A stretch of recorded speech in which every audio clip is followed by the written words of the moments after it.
জামাতে ইসলামের চাঁদাবাজি সাধারণ জনগণ এইভাবে ধরে ফেলবে জামাত কল্পনাও করতে পারে নাই। জামাতের বিরুদ্ধে সাধারণ জনগণ এই ধরনের বক্তব্য দিবে সেটাও জামাত ভাবতে পারে নাই। জামাত মনে করেছে আমরা আওয়ামী লীগের সময় গুপ্ত রাজনীতি করেছি, এখন গুপ্তভাবেই চাঁদাবাজি করব, এটা কেউ জানতে পারবে না। কিন্তু সাধারণ জনগণ আর বুদ্ধ নয়। সাধারণ জনগণ জামাতের বিপক্ষে এখন যে ধরনের কথা বলা শুরু করেছে, এগুলো যদি আপনারা দেখেন একদম অবাক হয়ে যাবেন। আজকে এই ভিডিওতে জামাতের বিরুদ্ধে সাধারণ জনগণ কি বলছে সেটা আপনাদেরকে জানিয়ে দিব, এবং জামাত কিভাবে এই যে কোটি কোটি টাকার মালিক হলো, তাদের নেতাকর্মীদের বেতন দেয়, আবার অনলাইন ব্যবহার করার জন্য সোশ্যাল মিডিয়ায় বট বাহিনী তৈরি করার জন্য যে কোটি কোটি টাকা ব্যয় করে, এগুলো জামাত কিভাবে পায়, আজকের এই ভিডিও যদি আপনারা দেখেন তাহলে পুরোপুরি ক্লিয়ার হয়ে যাবেন। প্রথমে জামাতের প্রকাশ্য কিছু চাঁদাবাজি আপনাদেরকে দেখানোর চেষ্টা করব, তারপরে গোপন চাঁদাবাজিগুলো আপনাদেরকে দেখাবো। এরপরে সাধারণ জনগণ কি বলছে সেটাও আপনাদেরকে একবার তাদের বক্তব্য সহকারে দেখাবো। জামাত চাঁদাবাজি করতে গিয়ে যেই অবস্থার মধ্যে পড়েছে আর যেগুলো গণমাধ্যমে আসছে, মেন স্ট্রিম গণমাধ্যমে যেগুলো আসছে সেগুলো আপনাদেরকে প্রথমে দেখাই। এই যে দেখেন, দেশ রূপান্তর, এখানে প্রকাশ হয়েছে ওসির নাম ব্যবহার করে চাঁদাবাজি, জামাত নেতার বিরুদ্ধে মামলা। বুঝতে পেরেছেন? ওসির নাম ব্যবহার করে চাঁদাবাজি মানে জামাতের যে লেবাস সেটা কিন্তু তারা ব্যবহার করেনি, ওসির নাম ব্যবহার করেছে, তার বিরুদ্ধে মামলা হয়েছে। শুধু তাই নয়, তারপরে দেখেন দৈনিক প্রথম আলো পত্রিকায় কি লিখছে, কুড়িগ্রামে জামাত নেতার বিরুদ্ধে ব্যবসায়ীর কাছ থেকে চাঁদা দাবির অভিযোগ। মানে যে সকল ব্যবসা প্রতিষ্ঠান রয়েছে এগুলো জামাতের হাত থেকে মুক্তি পায় নাই, তাদেরকে চাঁদা দিতে হয়েছে। এছাড়াও দেখেন দৈনিক সমকাল পত্রিকার নিউজটা দেখেন, এখানে লিখেছে সাতকানিয়া জামাতের ত্যাগী নেতা কর্মীরা চাঁদাবাজিতে। অর্থাৎ জামাতের জন্য যারা ত্যাগ স্বীকার করছে অথবা জামাত থেকে যারা সরে দাঁড়িয়েছে, আপনারা জানেন এই যে এমপি মন্ত্রী যেই ক্যান্ডিডেটগুলো জামাত দিয়েছে অনেকে কিন্তু সরে যাচ্ছে, তারা চাঁদাবাজিতে লিপ্ত। শুধু তাই নয়, ডেইলি স্টার দেখেন, ডেইলি স্টার লিখছে জামালপুরে চাঁদাবাজির অভিযোগে জামাত নেতার ভাতিজাকে আটক। মানে জামাত নেতার ভাতিজাকে গ্রেপ্তার করেছে। জামাতের শুধু নেতাকর্মীরা চাঁদাবাজি করেছে তা কিন্তু নয়, জামাতের আত্মীয় স্বজন ভাই ভাতিজা যারা আছে তারাও এই চাঁদাবাজিতে লিপ্ত। শুধু তাই নয়, আমি আপনাদেরকে আরো বেশ কিছু প্রমাণ দিচ্ছি। দেখেন, আপনারা শুধু এই প্রমাণগুলো দেখবেন আর একবারে অবাক হয়ে যাবেন। দেখেন, তারপরে আমাদের সময় কি লিখছে, 10 লাখ টাকা চাঁদা দাবির অভিযোগে জামাত আওয়ামী লীগ নেতাদের বিরুদ্ধে। অর্থাৎ জামাত চাঁদাবাজি করেছে শুধু একা না, আওয়ামী লীগের নেতাকর্মীদেরকে সাথে নিয়েও চাঁদাবাজি করেছে। এটা আমার কথা বলছি না, এগুলো গণমাধ্যমে প্রকাশ হয়েছে, আপনারা চাইলে গুগলে সার্চ দিয়ে দেখতে পারেন। তাছাড়া আবার দেখেন মানে দেশ টিভিতে প্রচার হয়েছে, দেখেন লিখছে ব্যবসায়ীর কাছ থেকে চাঁদা দাবির অডিও ফাঁস জামাত নেতার। মানে ব্যবসায়ীদের কাছ থেকে মোবাইল ফোনের মাধ্যমে জামাত নেতাকর্মীরা চাঁদা নিচ্ছে, তার অডিও কিন্তু ফাঁস হয়েছে। তারপরে দেখেন আমাদের সময় লিখছে চাঁদা না পেয়ে জামাত নেতার হামলা। মানে চাঁদা না দিলে জামাত নেতাকর্মীরা সেখানে হামলা করতেছে। বুঝতে পেরেছেন? মানে চাঁদা আপনি দিবেন না, আপনার উপরে হামলা হবে। শুধু এটা নয়, দৈনিক ইত্তেফাকে দেখেন, দৈনিক ইত্তেফাকে লিখছে জামাত নেতার বিরুদ্ধে ধর্ষণ চেষ্টা মামলা। বুঝেন? কিন্তু জামাত নেতার বিরুদ্ধে ধর্ষণ চেষ্টা মামলা।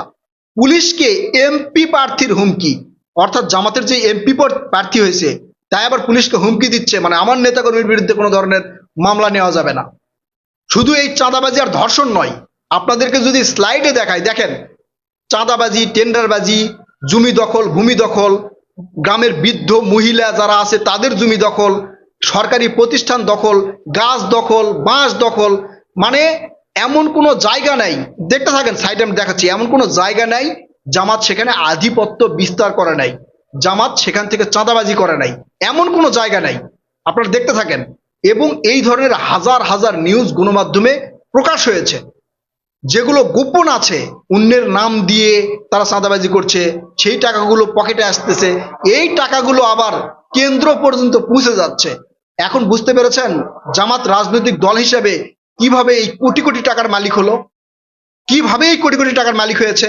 এখন আপনাদের কাছে পুরোপুরি ক্লিয়ার যে জামাত কিভাবে এত টাকার মালিক হলো, জামাত নেতাকর্মীদের কিভাবে এত টাকা দেয়, কিভাবে সোশ্যাল মিডিয়ায় বট বাহিনী তৈরি করে, এবং কিভাবে জামাত কোনো ভালো ছেলেদেরকে ফাঁদে ফেলে তাদেরকে শিক্ষার ব্যবস্থা করে বিদেশে পাঠায় এবং সারা জীবন জামাতকে টাকা দেওয়ার পথ তারা তৈরি করে।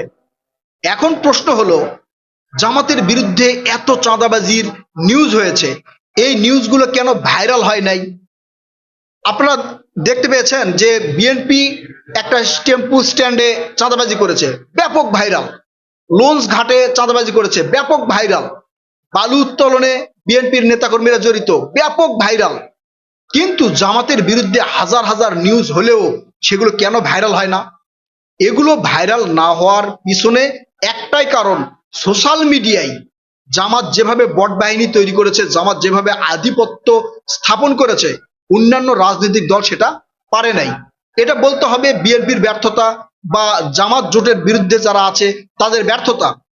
বিএনপির নেতাকর্মীরা বিএনপির পক্ষের ভিডিওতেও লাইক কমেন্ট করে না, শেয়ার করে না, তাদের ভিডিওগুলো ডাউনলোড দিয়ে নিজের পেজে ছাড়ে না। মানে এটা হচ্ছে আমাদের ব্যর্থতা, বিএনপির একবারে পুরো ব্যর্থতা।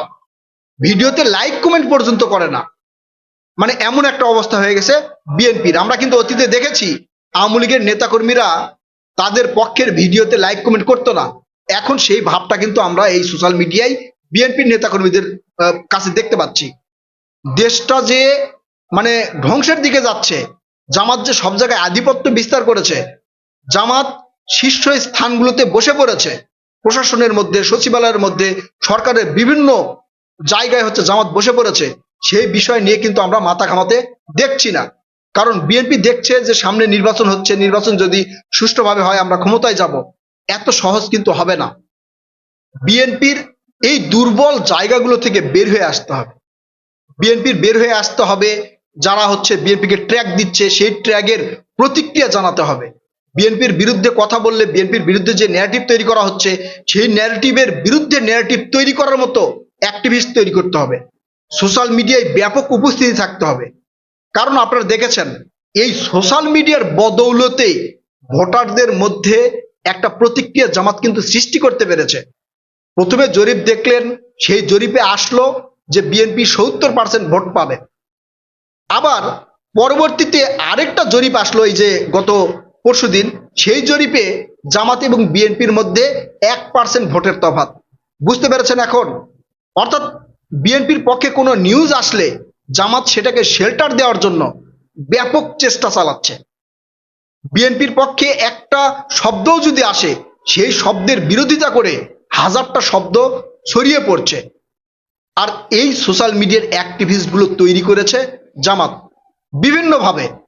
প্রথম দিকে আমাদের ইলিয়াস স্যার এবং পিনাকি ভট্টাচার্য স্যার, তারা এই বিএনপির পক্ষে থাকলেও এখন কিন্তু নেই। কেন এই বিষয়টা বুঝতে পেরেছেন, এটা আপনার আমাদের বুঝতে আর বাকি নেই। তারা ওই বিএনপির চাঁদাবাজির কথা ব্যাপকভাবে প্রচার করলেও জামাতের বিরুদ্ধে হাজার হাজার নিউজ হয়েছে, সেগুলো কিন্তু তারা প্রচার করতেছে না, সেগুলো প্রসার করতেছে না। কারণ এগুলো যখন প্রচার করবে তখন জামাতের বিরুদ্ধে সাধারণ জনগণ দাঁড়িয়ে পড়বে। যদিও এখন বেশ কিছু জনগণ সোচ্চার হয়েছে, জামাতের এই যে গোপন রাজনীতি, গোপন কৌশল, গোপন চাঁদাবাজি, গোপন টেন্ডারবাজি, এগুলো সাধারণ জনগণ বুঝতে পেরেছে।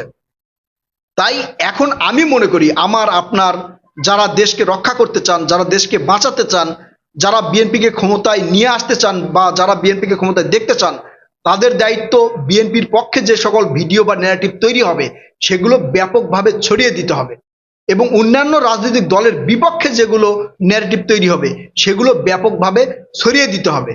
অনেকেই ফেসবুকে লেখালেখি করে, যেটা খুব একটা গুরুত্ব আসে না। ডিরেক্ট কথা বলার গুরুত্ব কিন্তু আলাদা। আবারও বলছি, আমার ভিডিওটা পুরোপুরি কপিরাইট ফ্রি। আপনারা চাইলে আপনাদের পেজে আপলোড করতে পারেন, আপনাদের চ্যানেলে আপলোড করতে পারেন। মেন কথা হচ্ছে ভিডিওগুলো ছড়িয়ে দিতে হবে, সবাইকে জানিয়ে দিতে হবে।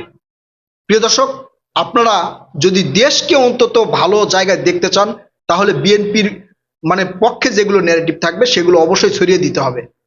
প্রিয় দর্শক, আপনারা আপনাদের মূল্যবান মতামত কমেন্ট করে জানাবেন। কথা হবে নতুন কোনো ভিডিওতে ইনশাল্লাহ। ততক্ষণ পর্যন্ত সুস্থ শরীরে ভালো থাকবেন। আল্লাহ হাফেজ।